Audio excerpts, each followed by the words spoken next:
એક નાનું છોડ હતું. તે ઉપર એક નાનું પક્ષી આવીને દરરોજ બેસતું. એક દિવસ બકરી આવી તો બકરી એ છોડને ખાઈ જાય. એટલે છોડ નાનો એક ઠોઠો થઈને રહે છે. તો પછી પક્ષી આવે છે અને પક્ષી જુએ છે. તો એ છોડ હોય છે એ નાનકડો એક લકડાના જેમ થઈને રહ્યું હોય છે. તો પછી પક્ષી બેસી અને રોવે છે અને પછી વિચાર કરે છે કે આ છોડને મારે મોટું કરવું છે.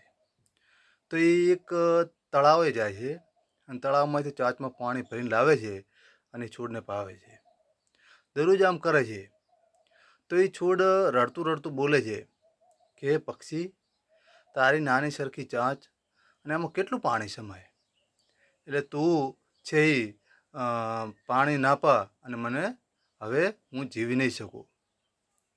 તો પછી પક્ષી ચાલુ રાખે છે.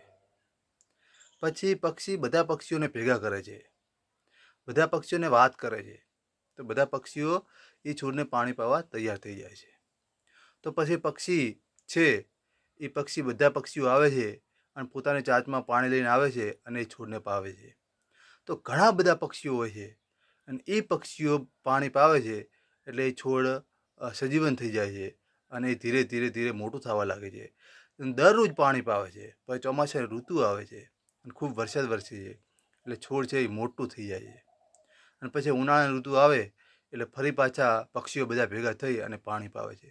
એમ કરતાં કરતાં મોટો વડ થઈ જાય છે અને એ વડ થઈ જાય છે અને એ વડ ઉપર પછી બધા પક્ષીઓ બેસે છે અને કિલોલ કરે છે અને મજા કરે છે.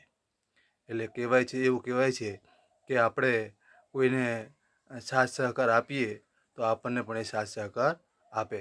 એ છોડ નાનું હતું ત્યારે એ સાથ સહકાર નહોતું આપી શકતું, ત્યારે પક્ષીઓએ સાથ સહકાર આપ્યો અને જ્યારે તે મોટું વડ થઈ ગયું ત્યારે એ પક્ષીઓને સાથ સહકાર આપવા લાગ્યું. બસ એ જ.